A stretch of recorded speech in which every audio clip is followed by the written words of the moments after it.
Bem-vindas e bem-vindos ao canal da Inovação. Nesse episódio, estamos de volta com o professor de finanças, Rafael Braga, para detalhar um pouco mais esse assunto tão importante para os empreendedores, valuation. Olá, Rafael, é um prazer tê-lo novamente no canal da Inovação. Obrigado por ter vindo. Eu que agradeço, Calazans. Estou à disposição. Legal. Rafael, na nossa última conversa sobre valuation, você enfatizou o fluxo de caixa descontado como um método mais apropriado para a avaliação de startups. Por que você considera o fluxo de caixa descontado como método principal? Eu ouço sempre muito falar da dificuldade de se realizar projeções para startups. Como fazer uma projeção embasada? Então, Calazans, o método de fluxo descontado, ele permite, né, que o empreendedor ou o investidor numa avaliação, em base, né, como você colocou, ele defina as premissas, que ele consiga refletir a história que se espera daquela operação nos fluxos de caixa descontado, né? Então, assim, de uma maneira muito resumida, uma avaliação pelo fluxo de caixa descontado significa capturar o valor que se espera que algum negócio gere no futuro, né? Esse valor ele é medido pela capacidade desse negócio gerar fluxos de caixa. Como o valor tem dinheiro no tempo, eu simplesmente pego esses fluxos de caixa projetados e desconto isso ao valor presente, né, por uma taxa que represente o risco desses fluxos. É claro que no caso de uma startup, né, o risco de ocorrência desses fluxos esperados é muito maior. Basicamente, considero o fluxo o método mais apropriado para uma avaliação, o método fluxo de caixa descontado, porque esse método permite que o empreendedor ele teste, que ele valide as suas premissas, as suas expectativas enquanto está fazendo sua avaliação, tá? Isso vale, obviamente, para o investidor também. Então, por exemplo, né, se o empreendedor está projetando taxas de crescimento muito altas, né, no método de fluxo de caixa descontado, ele vai precisar validar como suas margens, por exemplo, vão se comportar ao longo do tempo, em função dos custos e das despesas que vão ocorrer para suportar esse crescimento. Ele vai precisar, por exemplo, validar quais investimentos ele precisa fazer, né, em que volume, em que intensidade, para que esse crescimento ele realmente aconteça, né? Então, no método de múltiplos, a gente acaba carregando vieses das empresas que a gente está usando como comparáveis, né? No método Venture Capital a mesma coisa. A diferença é que no método Venture Capital, a avaliação por múltipla ela é aplicada, né, um pouco mais à frente, né? Então, projeta-se, né, os números, né, os financials, e usa-se, então, o múltiplo mais à frente. O problema é que para uma startup é muito possível que mesmo daqui a 5 ou 10 anos, onde se tem alguma capacidade de realizar projeções, né? Ainda assim é possível que a startup esteja numa fase que demande muitos investimentos, né? Então, muitas vezes a gente acaba até forçando números positivos para conseguir, né, fazer uma aplicação de método por múltiplo. E o método fluxo de caixa descontado, então, permite que a gente tente superar, né, essas deficiências dos outros métodos. Muito bom, né? Quer dizer, então, para validar essas premissas, o fluxo de caixa obriga o empreendedor a fazer aquela DRE projetada, considerando todos os, né, os custos, as despesas. Os investimentos de curto e longo prazo, exatamente. Legal, mas e em relação ao custo de capital, existem considerações específicas para o cálculo do custo de capital para startups? Então, excelente pergunta. Como eu falei, né, numa avaliação de fluxo de caixa descontado, os fluxos de caixa, obviamente, eles precisam ser descontados, né, a valor presente, porque a gente está projetando fluxos de caixa no futuro. Em geral, as pessoas despendem mais tempo do que o necessário com o custo de capital, tá? A gente considera uma taxa livre de risco mais um prêmio de risco. Esse prêmio de risco ele vai ser tão maior quanto maior for o risco, né, da empresa que a gente está avaliando. Então, empresas em fases mais iniciais, né, com modelos de negócios ainda não testados, ou eventualmente com modelo de negócio testado, mas com modelo de crescimento ainda não validado, obviamente o risco vai ser maior, né? Isso vai ser refletido através de uma variável que mede esse prêmio de risco, que a gente chama de beta, né? E da inclusão de alguns prêmios de risco adicionais que não são capturados pelo beta. Então, um prêmio de tamanho, por exemplo. Eu chamo a atenção somente para uma coisa que eu vejo acontecer muito assim na indústria de venture capital, que é a aplicação de prêmios aleatórios para tentar refletir uma probabilidade de falência, né, ou de não sucesso de um negócio. Eu particularmente acho essa decisão equivocada, tá? Que a gente não deveria fazer nenhum tipo de projeção imaginando, né, que um negócio vai quebrar. Mas a minha recomendação é sempre aplicar essa probabilidade de falência no resultado da sua avaliação. Então, quanto mais arriscado, maior a probabilidade daquele negócio não ser bem sucedido.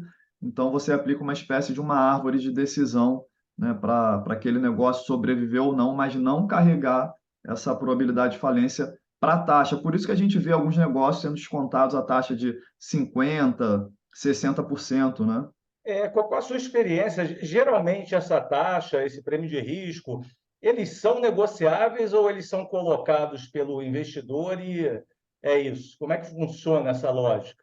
A taxa, ela depende, sim, um pouco do perfil do investidor, tá? Mas não é algo que necessariamente seja negociável, né? Obviamente, isso pode ser ajustado em função de algumas divergências de premissas, né? Então, se chegarem, por exemplo, a uma conclusão em conjunto que o prêmio determinado ou estipulado para descontar os fluxos de caixa estão muito altos e existir algum consenso no sentido de uma redução, é possível. O processo de avaliação, Calazan, eu sempre digo isso, ele é um processo de negociação, porque não existe um valor preciso para um negócio, né? Um valor único. Existe um valor justo de acordo com as expectativas, né, de quem está avaliando.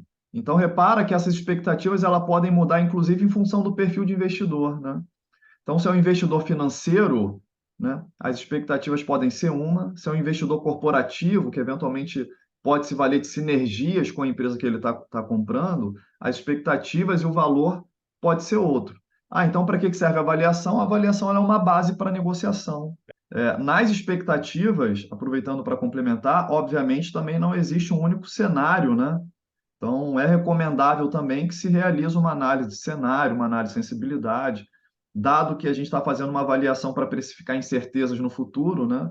Então, essa é uma forma de testar as incertezas. Muito bom. E, de maneira geral, quais as principais recomendações que você daria para o empreendedor que deseja avaliar a sua empresa? Primeira recomendação que eu faço para o empreendedor é esquecer que está fazendo uma avaliação e começar focando no negócio, no que você tem de diferencial que vai te permitir entregar as taxas de crescimento que você está planejando, né? Entenda bem o seu mercado, entenda como você se posiciona dentro desse mercado, quais os diferenciais que você tem para ocupar um espaço dentro desse mercado, o que você precisa para ocupar esse espaço, né? O que você precisa para suportar o crescimento que você está planejando, né? Nos primeiros anos, é natural que esses fluxos de caixa sejam negativos, é por isso até que, em geral, o empreendedor vai captar recurso, né? Porque a operação não gera caixa suficiente para se autofinanciar. Então, o empreendedor também não precisa ficar preocupado com isso, com essa geração de caixa negativa nos primeiros anos.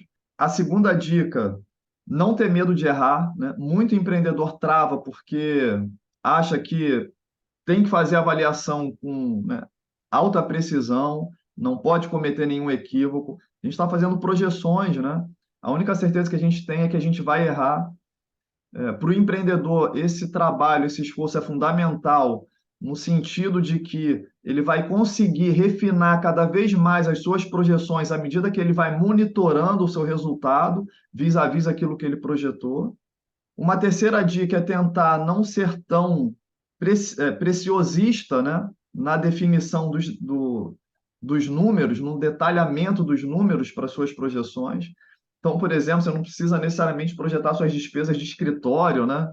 Se preocupa realmente com grandes números, né? Os números que afetam o seu crescimento, que afetam a sua margem, que afetam o seu investimento. E a quarta e a última, né? Tirando o custo de capital, sobre o qual a gente já conversou, seria tome cuidado com as premissas embutidas no valor terminal, no valor da perpetuidade. Por quê? Quando a gente avalia uma empresa, a gente avalia essa empresa para sempre, né? A gente espera que ela vá, né, ter continuidade, então a gente tem que projetar esses fluxos de caixa para sempre. Obviamente, a gente não tem capacidade de fazer essas projeções para um período tão longo, então normalmente a gente projeta 5 a 10 anos e a partir daí a gente calcula um valor terminal, um valor de perpetuidade. Para startups, em geral, uma parte muito grande do valor se concentra no valor terminal. E aí, qual é a atenção que eu chamo, né?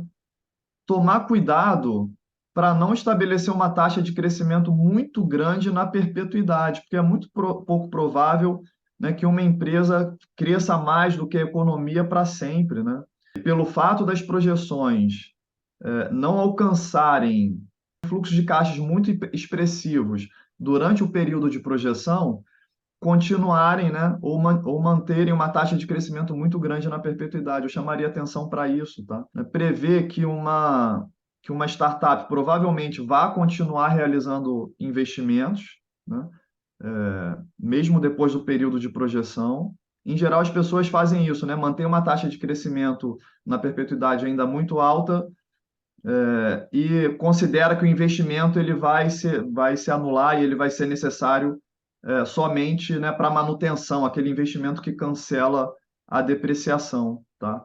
Então, acho que essas seriam recomendações iniciais suficientes, para o empreendedor, né, começar a fazer uma avaliação adequada do seu negócio. Pô, perfeito, Rafael. Dicas preciosas aí para quem está precisando, né, avaliar o seu negócio para receber investimento. Eu te agradeço aí mais uma vez por compartilhar essas informações com o nosso público. Obrigado, Calazan, estou sempre à disposição. Sucesso aí para o público que acompanha o canal de inovação. E você que nos assistiu, inscreva-se no canal, dê um like e compartilhe esse vídeo. Até a próxima.